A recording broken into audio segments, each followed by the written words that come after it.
verano extraño, de mascarilla y gel hidroalcohólico, Juan Rafael Mena Coello, muy conocido en la isla como poeta, sorpresivamente publica su primera novela titulada Vete a Madrid. En ella reflexiona sobre sus comienzos como escritor, sobre aquella temprana vocación que casi desde la niñez y la primera juventud desarrolló en un ambiente poco propicio para la práctica de la poesía, entre gente que apenas sabía leer y escribir y en el que un chaval que escribía verso resultaba rarito. Recuerda aquel cuarto de la azotea, no se sabe si dormitorio, si lavadero o trastero, o todo a la vez, donde se encerraba para leer ávidamente todo lo que caía en sus manos, desde aquellas revistas de Sisi a los clásicos más universales, pasando por Miguel Hernández, García Lorca, Vicente Blasco Ibáñez, Rubén Darío o San Juan de la Cruz y un larguísimo etcétera. Ellos eran el motor que movía su pluma, que escribía sin contar el tiempo. Su dilatada producción literaria es el resultado del paso de las vivencias propias por el tamiz del pensamiento y los sentimientos propios. El estudio y el rigor de la práctica literaria continua eran sus cotidianos acompañantes. Cuando se posee todas esas cualidades, Calíope, Clío, Erato y las demás musas se unen y juntas se convierten en poderosas aliadas, como diría Virgilio. Ellas, hijas del todopoderoso Zeus, no faltan a quienes les entregan su tiempo, su constancia y sobre todo su aliento. Y Juan ha conseguido a la perfección convertir como pocos el lenguaje en arte. Yo comencé a interesarme por la literatura, bueno, por los actos literarios aquí en San Fernando, allá por el año, digamos que el año 61, 62. Entonces, pues, la vida literaria de San Fernando, pues, en verdad, no tenía muchos actos que contar, ¿no?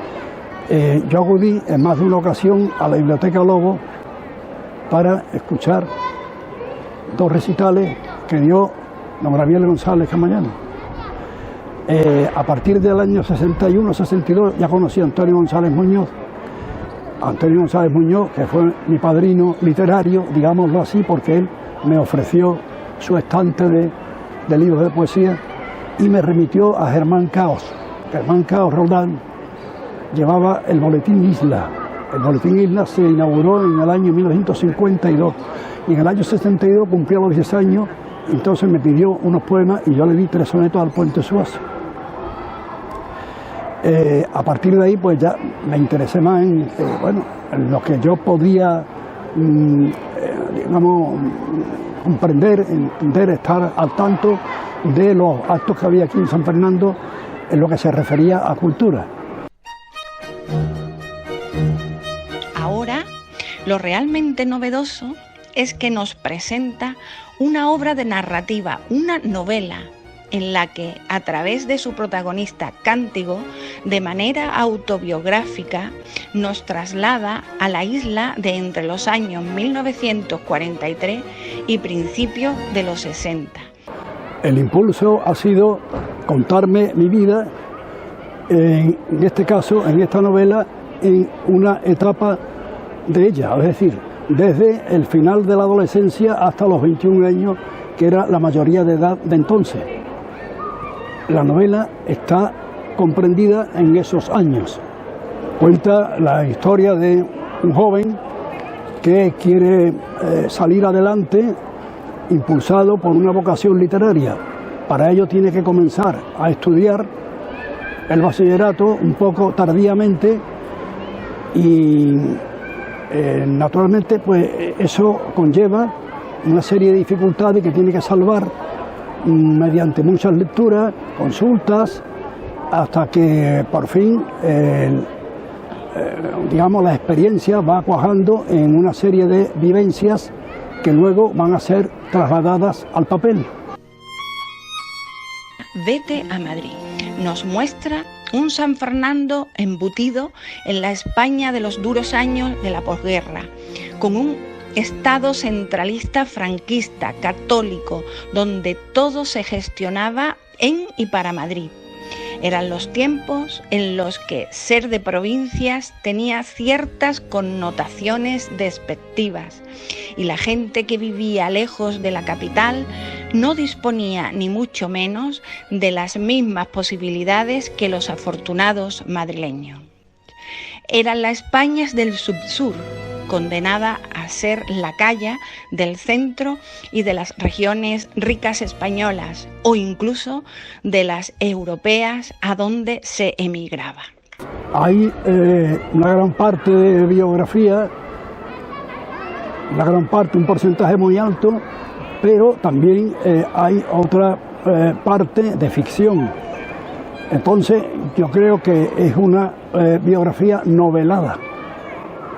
Esto significa que no solamente se juega con datos de la experiencia personal, datos reales, sino que también otros datos que los suministra la imaginación para que la novela no sea una historia, sino que sea una recreación literaria de la propia experiencia. Los acontecimientos históricos a varios niveles son los que nos indican el espacio temporal, tanto local, nacional como internacional. Por ejemplo, la revolución de Fidel Castro en Cuba, el fallecimiento de Juan XXIII o la Guerra Fría. Esta novela en ningún momento lleva intenciones de ser localista, porque ser localista significa cantar, exaltar unas determinadas costumbres y el ocio de un pueblo o de un barrio. Aquí no hay ninguna intención de exaltar ni de cantar costumbres ni tampoco tradiciones. Lo que sí es inevitable que el autor, el protagonista, tiene que tener un escenario por el que transitar. En este caso el escenario es nuestra ciudad, un barrio en concreto y el trato con gentes del entorno. Luego, localismo hay en algunas novelas, por ejemplo, en novelas de Alejandro Pérez Lujín, un autor que sí, que se implicó en las tradiciones y en el costumbrismo. Pero en las demás novelas, por ejemplo, si hablamos de La Regenta está ambientada en Oviedo, en Vetusta, Oviedo. Luego las novelas de José María de Pereda en Cantabria, y la de Concha Espina también. La Colmena, por ejemplo, en Madrid, el mismo Pérez Galdós ambienta en Madrid sus novelas, aparte de los episodios nacionales. Jane Joy sitúa, todas sus novelas están situadas en Dublín. No quiere decir que, por tanto, que esas novelas sean localistas, aunque no tenga más remedio que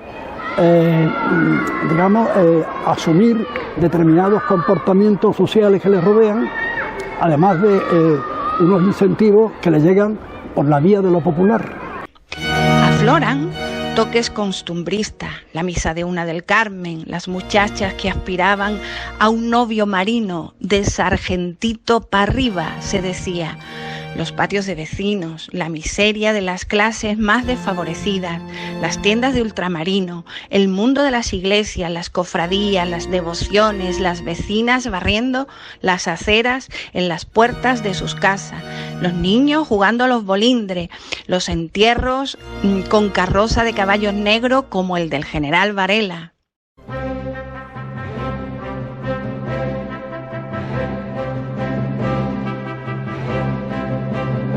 La editorial que ha publicado la novela es la editorial Dalia, fundada aquí en San Fernando por Francisco Mesa Varela el 23 de abril del 2013 y que ya cuenta una considerable lista de publicaciones. Y desde aquí pues yo quiero naturalmente expresarle mi gratitud por la confianza que ha puesto en la publicación de esta novela. Tiene 19 capítulos y tiene 220 páginas.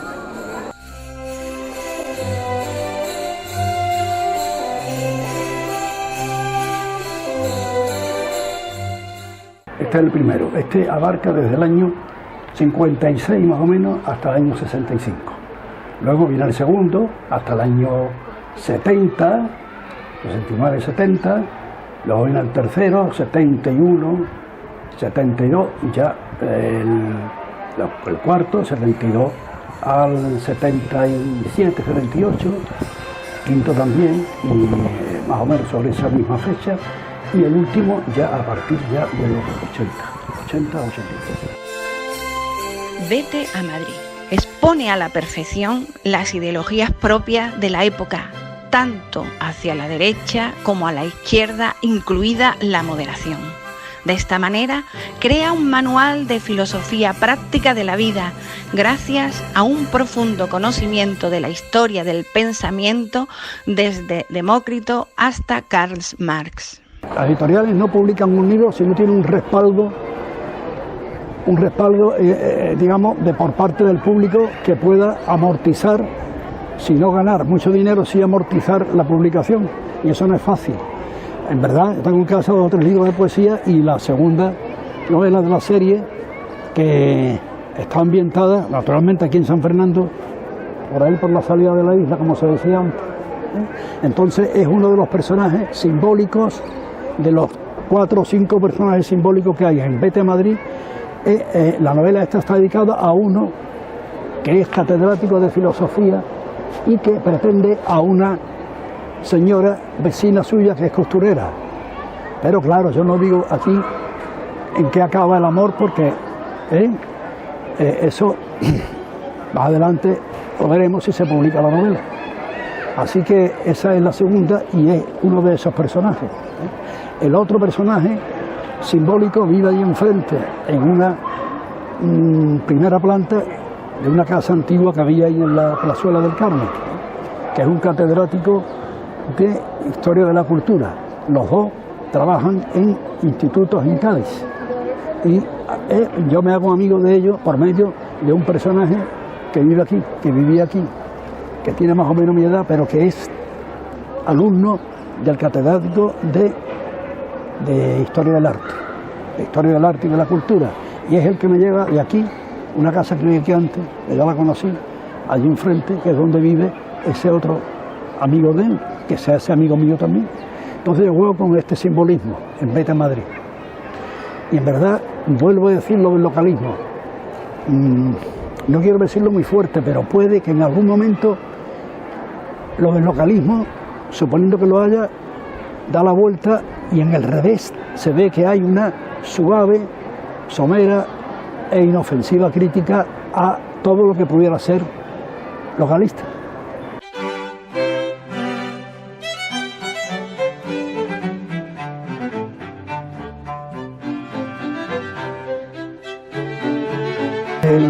La actividad cultural aquí en San Fernando se ha visto culminada ya, bueno, pero desde el año 53 que se funda la Academia San Romualdo de Ciencias, Letras y Arte, y últimamente la Academia se puede considerar que es una especie de oráculo de la cultura isleña, en este caso presidida ahora por José Enrique de Benito Dorronsoro. Ha habido publicaciones, no voy a pararme en ellas naturalmente porque se han publicado muchos libros desde los años 80 hacia acá, se han publicado libros, digamos, con cierta frecuencia. Creo que la Academia ha suscitado mucho interés por la cultura en San Fernando y nosotros en nuestra tertulia hemos hecho lo que podemos hacer. Un poeta ha escrito una novela y el resultado es impresionante.